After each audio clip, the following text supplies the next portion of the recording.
ठाकुर जी की कृपा, और ठाकुर जी से भी बड़ी गुरु कृपा।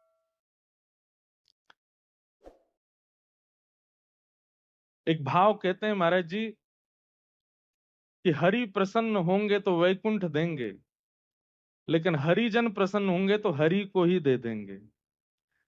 ठाकुर जी को अगर आपने प्रसन्न किया तो ठाकुर जी ज्यादा से ज्यादा वैकुंठ देंगे, साकेत देंगे।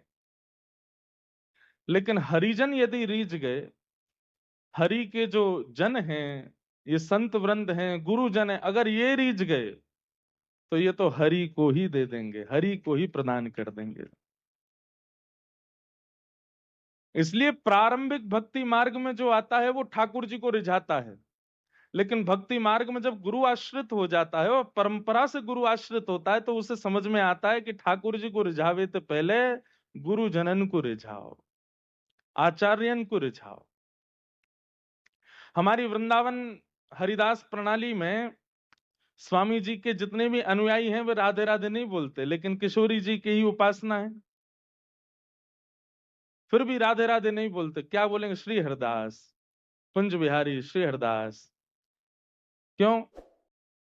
बोले पहले आचार्यन को मनाओ, पहले आचार्यन को प्रणाम करो, आचार्यन को सुख पहुंचाओ, तब आचार्य कृपा करके किशोरी जी प्रदान करेंगे, आचार्य कृपा करके निकुंज देंगे। इसके पीछे एक बहुत बड़ा रहस्य है।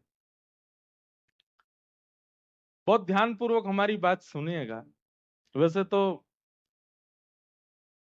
ये स्थान ऐसा है, ये भूमि ऐसी है कि यहाँ कुछ भी हम कह रहे हैं तो बार बार मन में ये भाव आता है कि ऐसी आचार्य परंपरा में अपने भाव हम क्या कहें, लेकिन सौभाग्य मिला है तो कह देते हैं। केवल हरि प्रसन्न हो ये भावना चित्त में लेकर के जब भक्ति मार्ग में व्यक्ति जाता है तो हरि प्रसन्न तो होते हैं, पर कहीं ना कहीं हमारे जो दोष हैं उनका पुनर्प्राकट्य संभव हो जाता है। बहुत ध्यान से सुनिएगा। व्रज की गोपियों ने ठाकुर जी की प्राप्ति के लिए कितने यत्न किए, और तब जाकर के भगवान पिता रात्रि शरदोत्फुल्ल मल्लिका विक्षरंतुम मनश्चक्रे योग मायाम उपाश्रित। ठाकुर जी ने रास बिहार के लिए शरद पूर्णिमा की रात्रि को चुना, लेकिन रास प्रारंभ ही हुआ है और ठाकुर जी अंतर ध्यान हो गए। क्यों? क्योंकि गोपियों के चित्त में सूक्ष्म मान आ गया। वहां पर एक क्षण से चित्त में आता है कि गोपांगनाएं जो श्रीमद् भागवत में कहती हैं, या दोहने बहनने मथनोपलेप प्रेंखें खनार भरुतितो क्षणमार जनादो, जो चलती फिरती उठती बैठती खाती पीती क्रियाएं करती हुई कृष्ण कृष्ण कृष्ण कृष्ण रटती रहती हैं, उनमें मान कैसे आ गया? जो सब छोड़ करके एक वेणु का नाद सुनते ही दौड़ पड़ी हैं कृष्ण से मिलने के लिए, इतनी तत्परता जिनके चित्त में ठाकुर जी की प्राप्ति की है, उनमें मान कैसे आ गया? क्यों बताएं? क्योंकि बिना आचार्य सन्निधि के पहुंच गई हैं ठाकुर जी के पास। आचार्य चरणों की सन्निधि, गुरु शरणागति, वैष्णव संग हो, तब ठाकुर जी के सन्मुख जाएंगे तो कहीं ना कहीं हमारे जो दोष उत्पन्न हो जाते हैं उन दोषों को वे नष्ट करते चलेंगे। और तब हुआ वही कि गोपियां जब सब जगह पुकारने लगी, फिर किशोरी जी आई, आचार्य रूप धारण करके आई। और जब किशोरी जी आई हैं तब गोपियों को आकर के उन्होंने आज्ञा की है कि गाओ, पुकारो, तब आएंगे। और तब गोपियों के मुख से गोपी गीत प्रकट हुआ। और गोपी गीत प्रकट होते ही तासामाविर्भूत सौरी स्मयमाय मुखाम्बुज पीतांबर धर श्रगवी साक्षान मनमथ मनमथ, ठाकुर जी प्रकट हो गए। हमारी बात को बहुत ध्यान से सुनिएगा। बिना आचार्य प्रसन्नता के, बिना गुरु प्रसन्नता के, बिना वैष्णव प्रसन्नता के यदि ठाकुर जी के समीप गए तो हमारे दोषों का प्राकट्य, हमारे दोषों का चित्त में आना संभावित होता है। लेकिन आचार्य सन्निधि के साथ जब जाते हैं तो आचार्य दोष प्रकट भी हो रहे होते हैं तो उनको समाप्त करते रहते हैं। इसलिए मैं कह रहा हूं कि भक्ति मार्ग में जो नया नया आता है वो ठाकुर जी को रिझाता है, लेकिन जब कुछ समय आचार्यों के संग रहने लगते हैं बाद में पता चलता है कि गुरु प्रसन्नता, आचार्य प्रसन्नता, वैष्णव प्रसन्नता ये प्रधान है। क्योंकि ये रीझ गए, ये प्रसन्न हो गए, सब काम बन जाएंगे। आज चरित्र पढ़ रहे थे तो एक बड़ी सुंदर भावना उसमें प्रकट हुई। आप सब लोगों को वैसे हम देखेंगे कि अनुकूलता लगेगी तो ज्यादा इस भाव को कहेंगे। श्री अग्रदास जी महाराज, श्री अग्रदेवाचार्य जी महाराज जैसे हमारी किशोरी जी की निज सहचरियों में ललिता जी श्री स्वामी हरिदास जी के रूप में प्रकट हुई, ऐसे ही श्री सियाजू की निज सहचरी श्री चंद्रकला जी ही अग्रदेवाचार्य जी के रूप में प्रकट हुई। इसीलिए उनका नाम ही अग्र रखा गया।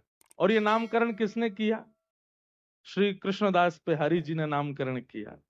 और नामकरण में ही भेद कर, अग्र अली मतलब प्रथम प्रधान जो सहचरी हैं किशोरी जी की, अग्र कौन? श्री चंद्रकला जी।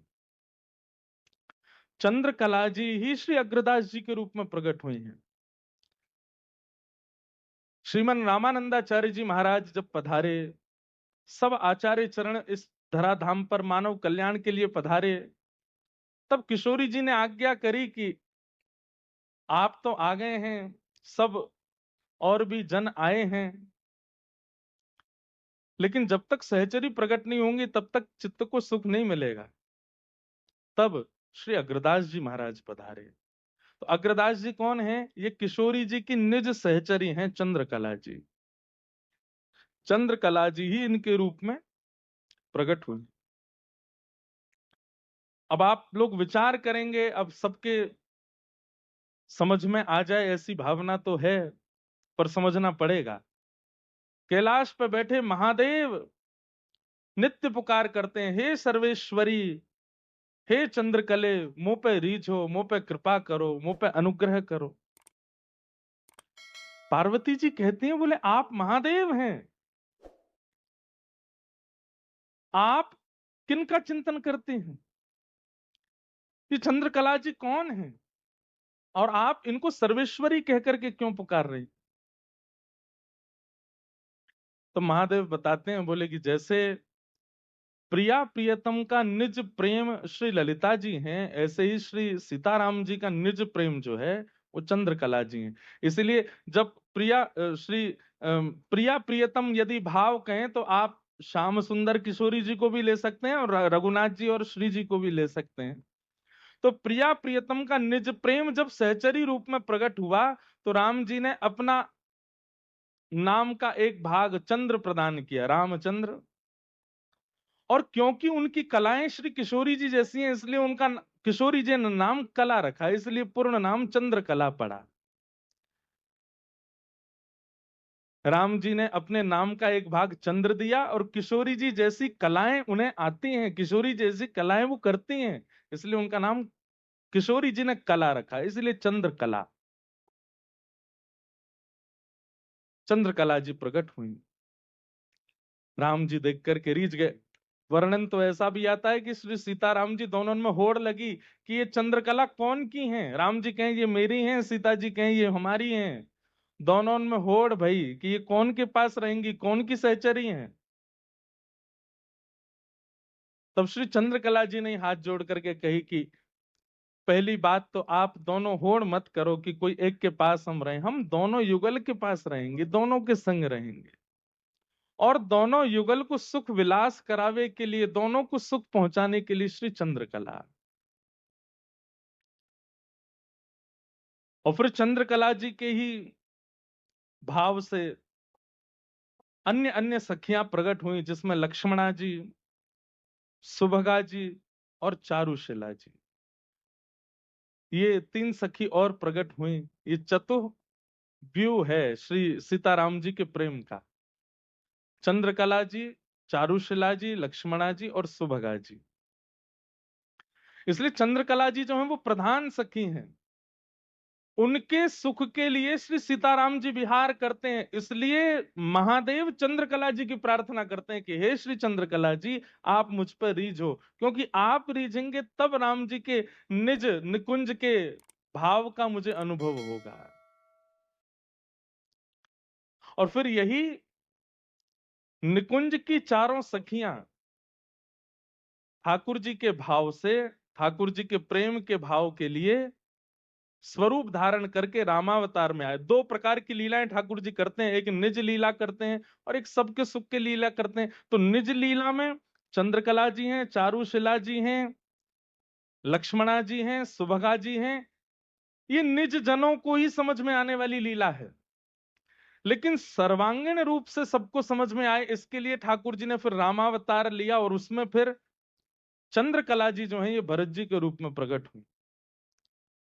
लक्ष्मणा जी जो हैं ये लक्ष्मण जी के रूप में प्रकट हुए। सुभगा जी जो हैं ये श्री शत्रुघ्न लाल जी के रूप में प्रकट हुए और चारुशिला जी श्री हनुमंत लाल जी। इस प्रकार ये सर्वांगीण रूप से सबको समझ में आने वाली लीला के लिए ये चार रूप धारण किए। बाकी निज विलास के लिए निकुंज लीला में इनके सहचरी रूप हैं।